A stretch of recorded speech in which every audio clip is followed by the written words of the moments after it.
ನಮಸ್ಕಾರ ಎಲ್ರಿಗೂ. ರೋಚಕ ಯೂಟ್ಯೂಬ್ ಚಾನಲ್ಗೆ ಸ್ವಾಗತ. ಲೋಕಸಭೆಯಲ್ಲಿ ವಿರೋಧ ಪಕ್ಷದ ನಾಯಕ ಸ್ಥಾನಕ್ಕೆ ವಿಪಕ್ಷ ಕನಿಷ್ಠ 55 ಸ್ಥಾನಗಳನ್ನ ಗೆಲ್ಲಬೇಕು. 2014 ಮತ್ತು 19ರಲ್ಲಿ ಕಾಂಗ್ರೆಸ್ ವಿರೋಧ ಪಕ್ಷದ ನಾಯಕ ಸ್ಥಾನ ಪಡೆದುಕೊಳ್ಳುವಷ್ಟು ಸ್ಥಾನ ಗೆದ್ದಿರಲಿಲ್ಲ. 2014ರಲ್ಲಿ ಕಾಂಗ್ರೆಸ್ 44 ಸ್ಥಾನ ಗೆದ್ದಿದ್ದರೆ 2019ರಲ್ಲಿ ಕೇವಲ 52 ಸ್ಥಾನ ಗೆದ್ದಿತ್ತು. ಕಳೆದ 10 ವರ್ಷದಲ್ಲಿ ಮೋದಿ ಸರ್ಕಾರ ಸಮರ್ಥ ವಿರೋಧ ಪಕ್ಷದ ನಾಯಕನಿಲ್ಲದೆ ಆಡಳಿತ ನಡೆಸಿತು. ಇದು ಬಿಜೆಪಿಗೆ ಒಂಥರ ವರವಾಗಿತ್ತು.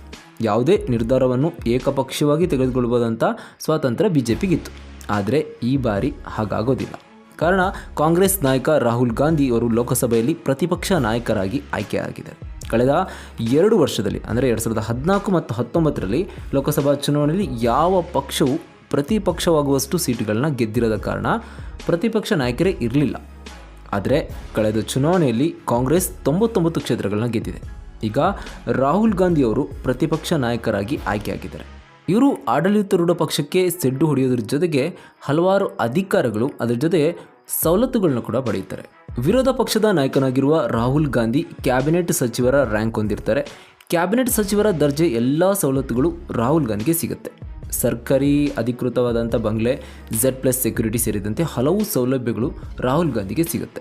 ಹಾಗಾದರೆ ರಾಹುಲ್ ಗಾಂಧಿಗೆ ತಿಂಗಳಿಗೆ ಎಷ್ಟು ಸಂಬಳ ಸಿಗುತ್ತೆ, ಯಾವೆಲ್ಲ ಸವಲತ್ತುಗಳು ಸಿಗುತ್ತೆ, ಸರ್ಕಾರದ ಮೇಲೆ ಯಾವ ರೀತಿಯ ಅಧಿಕಾರ ಚಲಾಯಿಸೋದಕ್ಕೆ ರಾಹುಲ್ ಗಾಂಧಿಗೆ ಪವರ್ ಇರುತ್ತೆ, ಇದೆಲ್ಲದನ್ನು ಕೂಡ ಈ ವಿಡಿಯೋದಲ್ಲಿ ನೋಡ್ತಾ ಹೋಗೋಣ. ಅದಕ್ಕಿಂತ ಮುಂಚೆ ಯಾರೆಲ್ಲ ನಮ್ಮ ಚಾನಲ್ನ ಸಬ್ಸ್ಕ್ರೈಬ್ ಮಾಡಿಲ್ಲ ಅಂತಂದರೆ ಈ ರೀತಿಯ ಮಾಹಿತಿಗಾಗಿ ನಮ್ಮ ಚಾನಲ್ನ ಸಬ್ಸ್ಕ್ರೈಬ್ ಮಾಡಿ. ಈ ವಿಡಿಯೋ ಇಷ್ಟ ಆದರೆ ಈ ವಿಡಿಯೋಗೊಂದು ಲೈಕ್ ಕೊಡಿ. ಸರ್ಕಾರದ ಹಲವು ಸಮಿತಿಗಳಲ್ಲಿ ರಾಹುಲ್ ಗಾಂಧಿ ಸದಸ್ಯರಾಗಿರ್ತಾರೆ. ಪ್ರಮುಖವಾಗಿ ಲೋಕಪಾಲ್ ಮುಖ್ಯಸ್ಥರ ನೇಮಕ, CBI ಮುಖ್ಯಸ್ಥರ ನೇಮಕ, ಚುನಾವಣಾ ಆಯೋಗದ ಮುಖ್ಯಸ್ಥರ ನೇಮಕ, ಸೆಂಟ್ರಲ್ ವಿಜಿಲೆನ್ಸ್ ಕಮಿಷನ್, ಕೇಂದ್ರ ಮಾಹಿತಿ ಕಮಿಷನ್, NHRC ಮುಖ್ಯಸ್ಥರ ನೇಮಕ ಸಮಿತಿಗಳಲ್ಲಿ ರಾಹುಲ್ ಗಾಂಧಿ ಸದಸ್ಯರಾಗಿರ್ತಾರೆ. ಪ್ರಧಾನಿ ನರೇಂದ್ರ ಮೋದಿಯವರು ಈ ಸಮಿತಿಯ ಮುಖ್ಯಸ್ಥರಾಗಿರ್ತಾರೆ. ಇಲ್ಲಿ ರಾಹುಲ್ ಗಾಂಧಿ ಸಲಹೆಯನ್ನು ಸರ್ಕಾರ ಪರಿಗಣಿಸಲೇಬೇಕು. ಪ್ರತಿಪಕ್ಷದ ನಾಯಕರಾಗಿ ರಾಹುಲ್ ಗಾಂಧಿ ಅವರು ಲೆಕ್ಕಪತ್ರ ಸಮಿತಿಯ ಮುಖ್ಯಸ್ಥರು ಕೂಡ ಆಗಿರ್ತಾರೆ. ಅಂಥ ಪರಿಸ್ಥಿತಿಯಲ್ಲಿ ಅವರು ಸರ್ಕಾರದ ಆರ್ಥಿಕ ನಿರ್ಧಾರಗಳನ್ನ ಸೂಕ್ಷ್ಮವಾಗಿ ಗಮನಿಸಿ ಅವುಗಳನ್ನ ಪರೀಕ್ಷೆ ಕೂಡ ಮಾಡಬೇಕಾಗುತ್ತೆ. ಅಕೌಂಟ್ಸ್ ಕಮಿಟಿ ಮಾತ್ರ ಸರ್ಕಾರದ ವೆಚ್ಚವನ್ನು ಪರಿಶೀಲಿಸುತ್ತೆ. ಆದ್ದರಿಂದ ರಾಹುಲ್ ಗಾಂಧಿ ಅವರು ವಿರೋಧ ಪಕ್ಷದ ನಾಯಕರಾಗಿ ಈ ಜವಾಬ್ದಾರಿನ ಬೈ ಡಿಫಾಲ್ಟ್ ಪಡ್ಕೊಳ್ತಾರೆ. ರಾಹುಲ್ ಗಾಂಧಿ ಅವರು ಸಂಸತ್ತಿನ ಪ್ರಮುಖ ಸಮಿತಿಗಳಿಗೆ ವಿರೋಧ ಪಕ್ಷದ ನಾಯಕರಾಗಿ ಸೇರಲು ಸಾಧ್ಯವಾಗುತ್ತೆ. ಅದರ ಜೊತೆಗೆ ಸರ್ಕಾರದ ಕಾರ್ಯವೈಖರಿನ ನಿರಂತರವಾಗಿ ಪರಿಶೀಲಿಸುವ ಹಕ್ಕನ್ನು ಕೂಡ ಹೊಂದಿರ್ತಾರೆ. ಪ್ರಧಾನಿ ನರೇಂದ್ರ ಮೋದಿಯವರ ಜೊತೆಗೆ ರಾಹುಲ್ ಗಾಂಧಿ ಕೂಡ ಸಭೆಯಲ್ಲಿ ಭಾಗಿಯಾಗಬೇಕಾಗುತ್ತೆ.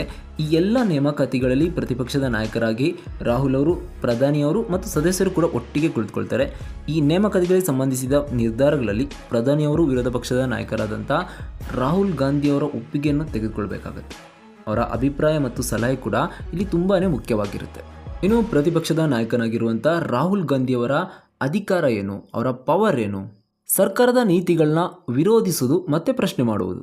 ಇಲ್ಲಿ ಪ್ರತಿಪಕ್ಷದ ನಾಯಕನ ಪ್ರಮುಖ ಪಾತ್ರ ಅಂತಂದರೆ ಸರ್ಕಾರದ ನೀತಿಗಳನ್ನ ಪರಿಣಾಮಕಾರಿಯಾಗಿ ಪ್ರಶ್ನೆ ಮಾಡೋದು. ಇನ್ನು ಪ್ರತಿಪಕ್ಷದ ನಾಯಕನ ಪಾತ್ರ ತುಂಬ ವಾಸ್ತವವಾಗಿ ಏನಾಗಿರುತ್ತೆ ಅಂತಂದರೆ ಅದು ತುಂಬ ಚಾಲೆಂಜಿಂಗ್ ಆಗಿರುತ್ತೆ. ಯಾಕೆಂದರೆ ಪ್ರತಿಪಕ್ಷದ ನಾಯಕ ಪ್ರಶ್ನೆ ಮಾಡಬೇಕಾದ್ರೆ ಅದರಿಂದ ಶಾಸಕಾಂಗಕ್ಕೆ ಇರ್ಬೋದು ಅಥವಾ ಸಾರ್ವಜನಿಕರಿಗಿರ್ಬೋದು ಅದರಿಂದ ತೊಂದರೆ ಆಗಬಾರ್ದು, ಅಥವಾ ಸರ್ಕಾರಕ್ಕೆ ಅದರಿಂದ ತೊಂದರೆ ಆಗಬಾರ್ದು. ಇದು ಸರ್ಕಾರ ಮತ್ತು ಜನರಿಗೆ ಇದರಿಂದ ಪ್ರಯೋಜನ ಆಗುವ ರೀತಿಯಲ್ಲಿ ಪ್ರಶ್ನೆ ಮಾಡಬೇಕು. ಅದರ ಜೊತೆಗೆ ಸರ್ಕಾರದ ಪ್ರಸ್ತಾಪಗಳು ಅಥವಾ ನೀತಿಗಳಿಗೆ ಪರ್ಯಾಯ ಮಾರ್ಗಗಳನ್ನ ಕೂಡ ಇವರು ಕಂಡಿಡ್ಕೊಳ್ಬೇಕಾಗತ್ತೆ. ವಿರೋಧ ಪಕ್ಷದ ನಾಯಕ ಯಾವಾಗಲೂ ಪ್ರಧಾನಿಯ ನೆರಳು.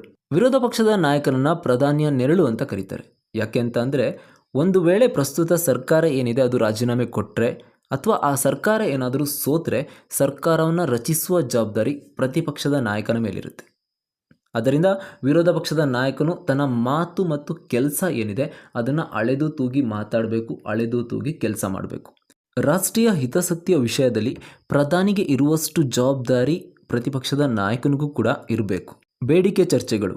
ವಿರೋಧ ಪಕ್ಷದ ನಾಯಕನಿಗೆ ಸರ್ಕಾರ ಒಂದು ಪ್ರಮುಖ ವಿಷಯದ ಮೇಲೆ ಜಾರಿಕೊಳ್ತಾ ಇದೆ ಅಥವಾ ಸಂಸದೀಯ ಟೀಕೆಗಳನ್ನ ದೂರ ಇಡೋದಕ್ಕೆ ಪ್ರಯತ್ನಿಸ್ತಿದೆ ಅಂತ ಅನಿಸಿದ್ರೆ ಅವರು ಆ ವಿಷಯದ ಬಗ್ಗೆ ಚರ್ಚೆಗೆ ನ್ಯಾಯಯುತವಾಗಿ ಒತ್ತಾಯಿಸಬಹುದು. ಪ್ರಧಾನಿಯವರ ನೀತಿಗಳ ಬಗ್ಗೆ ವಿರೋಧ ಪಕ್ಷದ ನಾಯಕರನ್ನ ಸಂಪರ್ಕಿಸಬಹುದು. ವಿದೇಶಾಂಗ ಸಂಬಂಧಗಳು ಮತ್ತು ರಕ್ಷಣಾ ನೀತಿಯಂಥ ವಿಷಯಗಳಲ್ಲಿ ಪ್ರಧಾನಮಂತ್ರಿಯವರು ಒಪ್ಪಂದವನ್ನು ಮಾಡುವ ಮೊದಲು ಕೆಲವೊಮ್ಮೆ ವಿರೋಧ ಪಕ್ಷದ ನಾಯಕರನ್ನು ಈ ಕುರಿತಾಗಿ ಸಂಪರ್ಕಿಸಬಹುದು. ಮತ್ತು ಗಂಭೀರವಾದ ರಾಷ್ಟ್ರೀಯ ಬಿಕ್ಕಟ್ಟಿನ ಸಮಯದಲ್ಲಿ ವಿರೋಧ ಪಕ್ಷದ ನಾಯಕರು ಸಾಮಾನ್ಯವಾಗಿ ಸರ್ಕಾರದ ನೀತಿಯೊಂದಿಗೆ ಬಹಿರಂಗವಾಗಿ ಗುರುತಿಸಿಕೊಳ್ಳುವ ಮೂಲಕ ನಿರ್ದಿಷ್ಟ ವಿಷಯದ ಮೇಲೆ ರಾಷ್ಟ್ರದ ಏಕತೆಯನ್ನು ಒತ್ತಿ ಹೇಳುತ್ತೆ ಅಂತ ಸರ್ಕಾರಿ ದಾಖಲೆಗಳು ಹೇಳ್ತವೆ. ವಿರೋಧ ಪಕ್ಷದ ನಾಯಕ ವಿದೇಶದಲ್ಲಿರುವಾಗ ಪಕ್ಷ ರಾಜಕಾರಣದಿಂದ ದೂರವಿರಬೇಕು. ಅಂದರೆ ದಾಖಲೆಯ ಪ್ರಕಾರ ವಿರೋಧ ಪಕ್ಷದ ನಾಯಕರು ತಮ್ಮ ದೇಶದಲ್ಲಿ ಅಂದರೆ ಸದನದ ನೆಲದ ಮೇಲೆ ಅಥವಾ ಹೊರಗೆ ಸರ್ಕಾರವನ್ನು ಕಟುವಾಗಿ ಟೀಕಿಸ್ಬೋದು.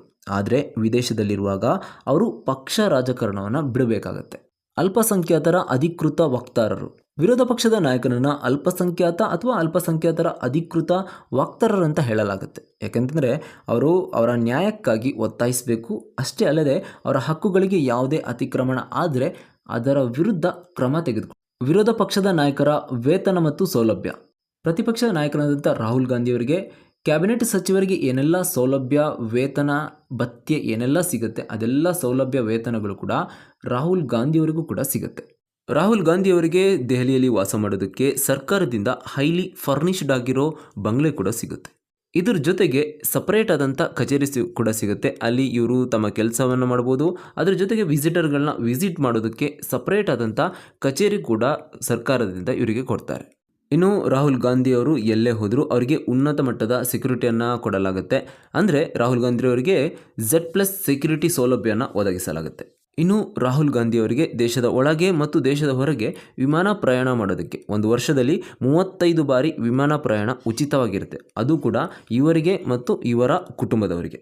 ಅದ್ರ ಜೊತೆಗೆ ಯಾವುದೇ ದರ್ಜೆಯ ರೈಲಿನ ಪ್ರಯಾಣ ಕೂಡ ಇವರಿಗೆ ಉಚಿತವಾಗಿ ಸಿಗುತ್ತೆ. ಅದ್ರ ಜೊತೆಗೆ ಸರ್ಕಾರದಿಂದ ವಾಹನ ಕೂಡ ಸಿಗುತ್ತೆ. ಅದಕ್ಕೆ ಡ್ರೈವರ್ನ ಸಂಬಳ, ಡೀಸೆಲ್, ಪೆಟ್ರೋಲ್ ಇದೆಲ್ಲ ಖರ್ಚುಗಳನ್ನ ಕೂಡ ಸರ್ಕಾರವೇ ನೋಡಿಕೊಳ್ಳುತ್ತೆ. ಇನ್ನು ರಾಹುಲ್ ಗಾಂಧಿಯವರಿಗೆ ತಿಂಗಳಿಗೆ 3,30,000 ರೂಪಾಯಿ ಸಂಬಳ ಸಿಗುತ್ತೆ. ಇನ್ನು ರಾಹುಲ್ ಗಾಂಧಿಯವರನ್ನು ನೋಡೋಕ್ಕೆ ಬರುವಂಥ ಅತಿಥಿಗಳ ಖರ್ಚು ವೆಚ್ಚಗಳನ್ನು ಕೂಡ ಸರ್ಕಾರವೇ ನೋಡಿಕೊಳ್ಳುತ್ತೆ. ಇನ್ನು ಉಚಿತವಾಗಿ ದೂರವಾಣಿ ಕರೆ ಮಾಡುವಂಥ ಸಂಪರ್ಕ ಕೂಡ ರಾಹುಲ್ ಗಾಂಧಿಯವರಿಗೆ ಸಿಗುತ್ತೆ. ಅದ್ರ ಜೊತೆಗೆ ಫ್ರೀಯಾದ ಇಂಟರ್ನೆಟ್ ಕೂಡ ಸಿಗುತ್ತೆ. ಈ ಎರಡೂ ಫೆಸಿಲಿಟಿ ಕೂಡ ಅವರ ಬಂಗ್ಲೆ ಮತ್ತು ಕಚೇರಿಯಲ್ಲೂ ಕೂಡ ಈ ವ್ಯವಸ್ಥೆಯನ್ನು ಸರ್ಕಾರ ಒದಗಿಸಲಾಗುತ್ತೆ. ಸಂಸತ್ನಲ್ಲಿ ಸಭೆ ಮತ್ತು ಮೀಟಿಂಗ್ ಇದ್ದಾಗ ಪ್ರತಿಪಕ್ಷದ ನಾಯಕ ರಾಹುಲ್ ಗಾಂಧಿಯವರು ಅಲ್ಲಿ ಹಾಜರಾದರೆ ಅವರಿಗೆ ಪ್ರತಿದಿನ 2,000 ರೂಪಾಯಿ ದೈನಂದಿನ ಭತ್ಯೆ ಅಂತ ಸಿಗುತ್ತೆ. ಅದ್ರ ಜೊತೆಗೆ ಕ್ಷೇತ್ರದ ಚಟುವಟಿಕೆಗಳಿಗೆ ತಿಂಗಳಿಗೆ 70,000 ರೂಪಾಯಿ ಕ್ಷೇತ್ರ ಭತ್ಯೆ ಅಂತ ಸಿಗುತ್ತೆ. ಇನ್ನು ಪೀಠೋಪಕರಣ ಭತ್ಯೆ ಅಂತ 1,00,000 ರೂಪಾಯಿ ಸಿಗುತ್ತೆ. ಇದರಲ್ಲಿ ಬಾಳಿಕೆ ಬರುವ ವಸ್ತುಗಳಿಗೆ 80,000 ರೂಪಾಯಿ ಆದರೆ ಬಾಳಿಕೆ ಬರದ ವಸ್ತುಗಳಿಗೆ 20,000 ರೂಪಾಯಿ ಸಿಗುತ್ತೆ. ಇನ್ನು ಕಚೇರಿಗೆ ಬೇಕಾದಂಥ ಸ್ಟೇಷನರಿ ವಸ್ತುಗಳನ್ನ ಖರೀದಿ ಮಾಡೋದಕ್ಕೆ ತಿಂಗಳಿಗೆ 60,000 ರೂಪಾಯಿ ಭತ್ಯೆ ಸಿಗುತ್ತೆ. ಇದಿಷ್ಟು ಪ್ರತಿಪಕ್ಷದ ನಾಯಕ ರಾಹುಲ್ ಗಾಂಧಿಯವರಿಗೆ ಸರ್ಕಾರದಿಂದ ಸಿಗುವ ಸಂಬಳ, ಸೌಲಭ್ಯ, ಅದರ ಜೊತೆಗೆ ಇವರ ಅಧಿಕಾರದ ವಿವರ. ಇದರ ಬಗ್ಗೆ ನಿಮ್ಮ ಅನಿಸಿಕೆ, ಅಭಿಪ್ರಾಯ ಏನು ಎಂಬುದನ್ನು ನಮಗೆ ಕಮೆಂಟ್ ಮೂಲಕ ತಿಳಿಸಿ. ಧನ್ಯವಾದಗಳು.